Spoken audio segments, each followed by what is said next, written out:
Well, Congresswoman Liz Cheney has been one of Trump's most outspoken critics, featured most prominently for her participation as one of only two Republicans to sit on the House January 6th committee investigating the Capitol attack. And that's precisely what she staked her re-election bid on. But for much of the primary season, we've seen Trump-backed candidates soar to victory, and Tuesday's contest in the state was no different. Cheney conceding defeat last night, or Tuesday night, to Trump-endorsed candidate Harriet Hageman with a sizable victory of 30 percentage points. For more on this and some other primaries that we're following, we're joined by the RNC national spokesman and the director of Black Media Affairs, Paris Dennard.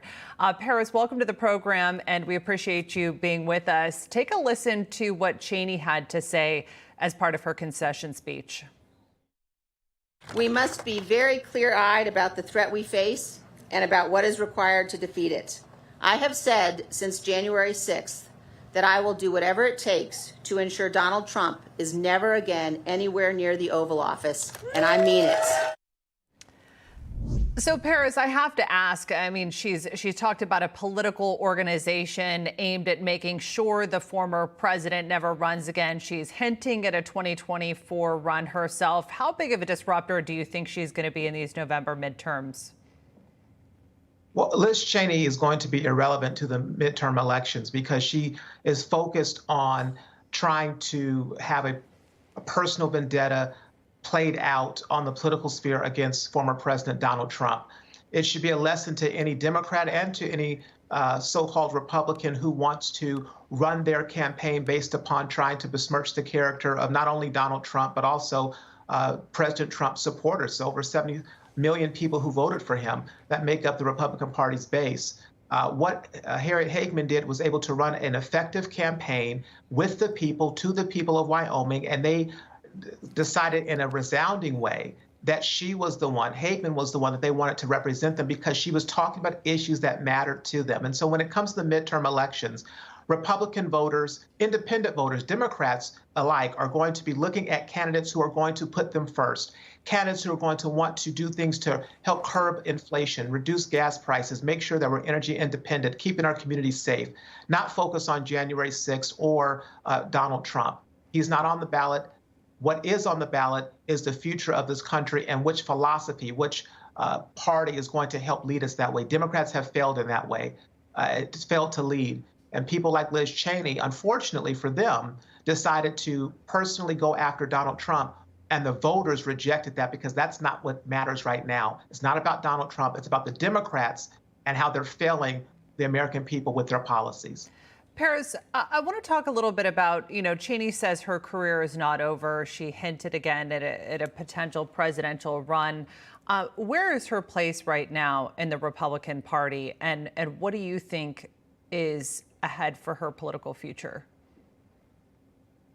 Liz Cheney is going to be a member of Congress, and she's going to be a former member of Congress who decided to bank their political fortunes on besmirching the character of President Trump and Trump supporters. There's a long list of those people who miscalculated where the sentiments of our party and their base and their constituents are. I don't see a lane for Lynn Cheney in the future. The Republican National Committee remains neutral in our primaries. But I don't see a way for her to have an election built upon attacking Republicans, attacking Republican supporters. So if she decides to run, that's on her. But I think the candidate that is going to be to the top of the ticket for the Republicans is going to be someone who's going to be focused on the people, focused on our issues, and focused on defeating Democrats, not attacking Republicans. I want to talk about Alaska for a second. It clearly sometimes gets lost in the mix when we're talking about, again, this referendum on Liz Cheney. But Alaska's open primary, Republican Senator Lisa Murkowski, she is going to advance to the general election along with her Trump-endorsed challenger. And then also in that House special election to fill the seat for the late Congressman Don Young, we've got Democrat Mary Peltola showed an early lead over her Republican opponents, Sarah Palin and Nick Begich. How are you reading all of that? Well, first of all, I think it's important for the rest of what they call the lower 48 to look at Alaska. And remember, Alaska plays an important role in this country, especially when it comes to the energy sector. And so it's giving more people more eyes on the importance of Alaska and Alaska politics and who represents Alaska and Alaskan issues. But on top of that, look, this is going to be an exciting primary because the voters are going to be able to decide who is best capable of serving them in the United States Congress and in the Senate. And we have every bit of confidence in the voters who understand which person is going to be best suited to do that. And so we look forward to that person emerging in that primary. Paris Dennard, we appreciate you being with us. Thank you. Thank you.